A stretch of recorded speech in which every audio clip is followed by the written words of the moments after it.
How's everybody doing today? This is Mickey.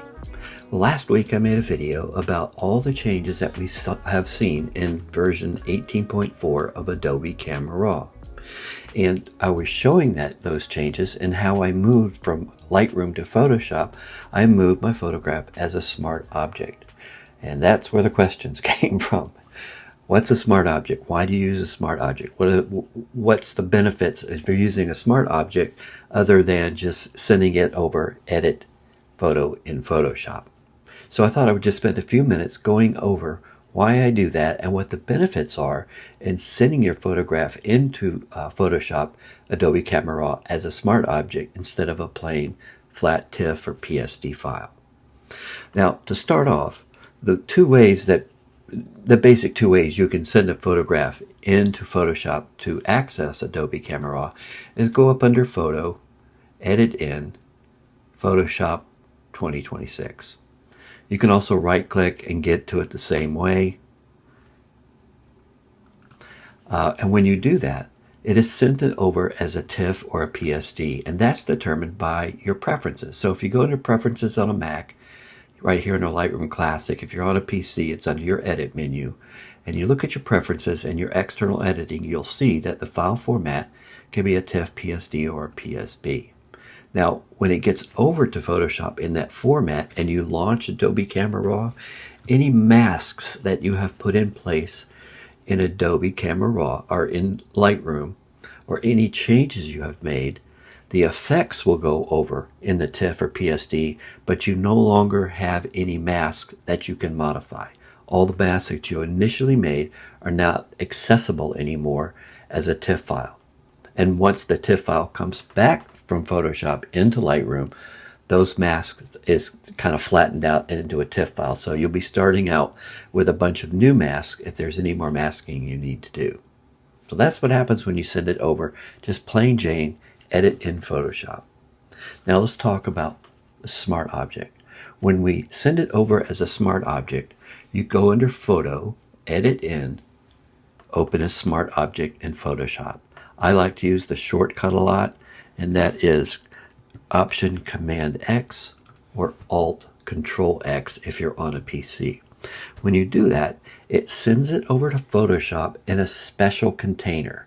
And they call that container a smart object, which means that the smart object layer that you see in Photoshop is actually a container that holds all the raw data from your raw file.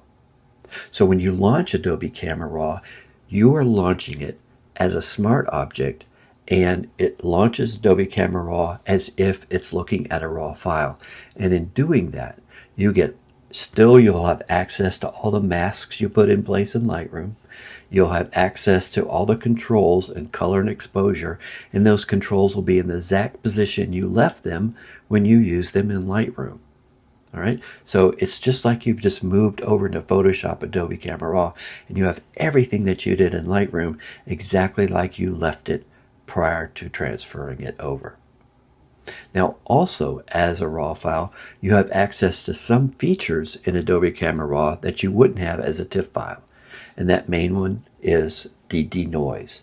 If you send the photograph over as a regular file, a PSD or a TIFF, it's not going to have access to the Denoise because Adobe Camera Raw has to have a raw file to work on. And only a file saved as a smart object is going to give you that ability.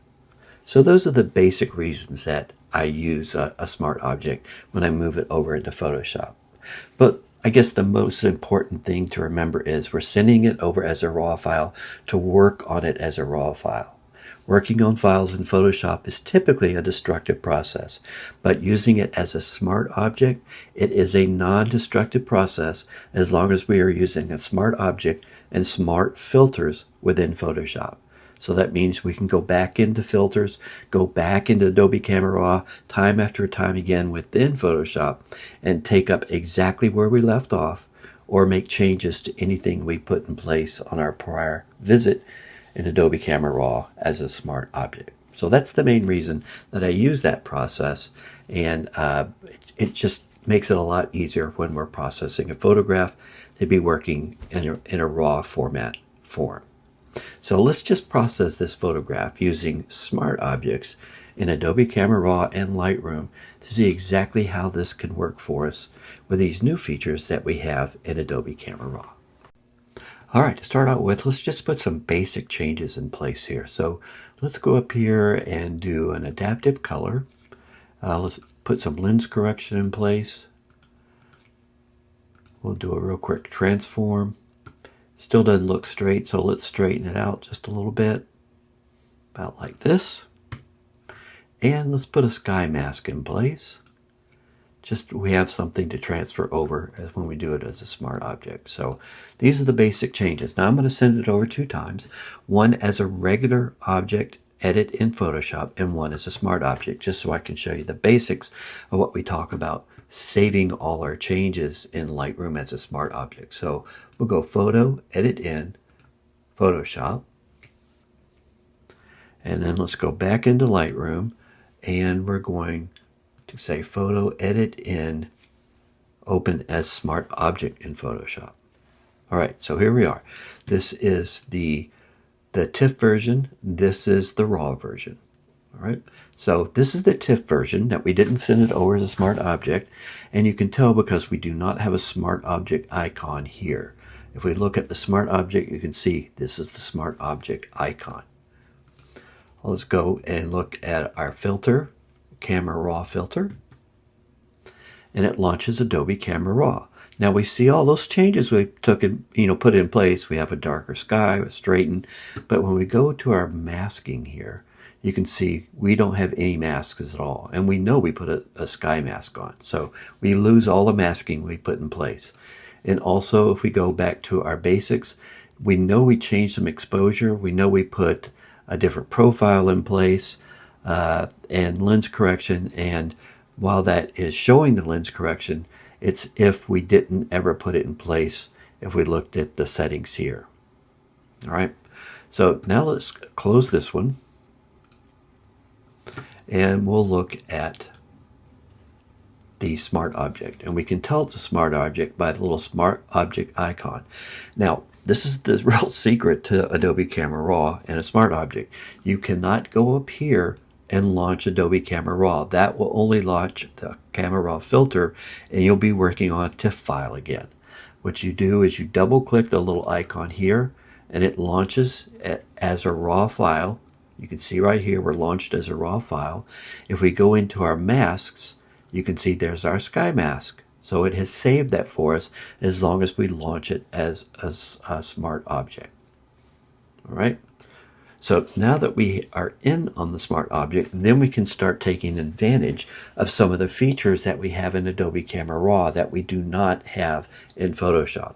And one of those features that is just a great thing they've added, and that is edge control. So here we're looking at our mask for the sky. Let's turn the overlay on, and now we can feather the edge, and as you see, as we feather it, we can take in more of the sky. So let's turn this off, and I'm going to turn the exposure way down so we can see our edges.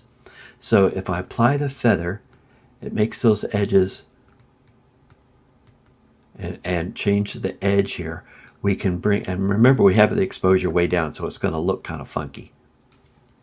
But we can get the feather where it just softens the edges a little bit and expand out our edges about like this. And now when I bring the exposure in right, a perfect mask. Perfect mask for the sky. Now I can go up here to duplicate and invert and start, even when I decrease, see how we have a good mask in everything but the sky? So that's a good way to confirm your mask is pretty good, is go ahead and invert it and really bring the exposure down. We don't have any glowy edges, anything like that. So we have a really good mask by using this new feature of feather and edge control. Just love that. Okay, so that was the sky mask. Another new feature that I really like that's in Adobe Camera Raw and not in Lightroom yet is the linear gradient as bidirectional. So we click on bidirectional and we go ahead and we put a change in place. I put a linear gradient, and as you can see, it expands out. We'll put it about right here, and let's just add a little exposure and adjust it a little bit more down below. Straighten it out, and let's add a little contrast, a little whites, bring the blacks back a little bit, maybe put in a little shadow. So here's our before, after, before, and after. Really nice use of our new bidirectional. Now, if you're afraid that some of the light here spilled over into the sky, all you have to do is subtract, select sky. It'll take any of those effects out. So as we really crank it up, you can see it's not going into the sky. So we want it about right here. And what do you say we take another bidirectional linear, turn the bidirectional on, and here's the thing, you don't have to flip that on right away. You can go right here, and of course that's the wrong kind of mask. We want bidirectional. You can turn it on and it'll put it in place right away. Then we just move it to the exact location that we want it. Let's give it a little more exposure, just a tiny touch, and let's bring in the greens a little bit and give a little color to this water as it's coming down the stream. So we can narrow it up a little bit like this. I love this new bidirectional. Let's go ahead and hide our masking. Before, after, before, and after. And that still looks a little strong to me, so we can take our amount slider and bring it down just a little bit, just to give a little light, a little color to that water that's streaming over these rocks. Now we can just grab the good old radial gradient. We're going to drop one right in here about like this. Just give it a little light. About like that. Just a little reflection from the trees as the light comes through the trees and into the water. So we're looking at before, after, before, and after. So let's say that we're done here, and we'll go ahead and say OK, which is going to drop us right back into Photoshop. All right, and we can see our changes on our smart object. Now we look at this and we're getting ready to hit Control S or Command S and send it over into Lightroom, but we thought, well, it's a little dark here. While I'm here, let me just go ahead and add a little light in here. All you have to do is double click right here on the smart object. It's going to launch Adobe Camera Raw, and all your work, all your masking is saved. All right, so now we can grab like another radial gradient, drop it in right here, add a little light to it, about like this, a little more shadows, bring out some of those tree trunks, and let's bring the mount slider down just a little bit, and we'll say, okay, we're good here. We've got our mask in place. We got to use the bidirectional. We got to use our edge control, and we're good to go, and we'll say, okay. Now, now we're getting ready to save. Oh, no, I forgot. I wanted to put a little denoise in here. All right. So again, double click here. And this is only be available to us if we wanted to use denoise. Is if we brought it over as a raw file, you'll see that the noise is available. If we had brought it over as a regular, that denoise would not be available. All right. The final thing that we can do here, if this looks a little wonky because I used a wide angle lens, we can go and use the new projection. So we will do that. We'll bring this in to kind of straighten the edges a little bit. And when we do that, let's get rid of the masking.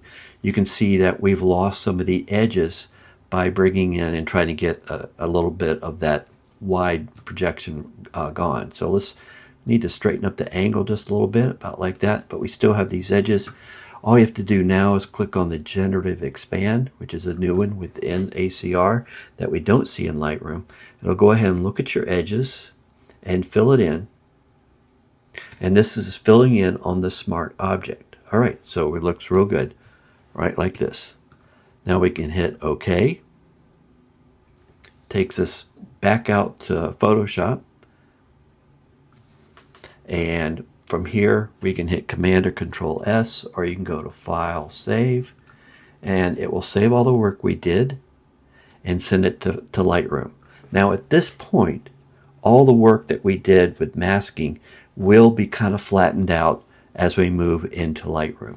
So when we look at our mask, we no longer have any mask when we come from Photoshop into Lightroom.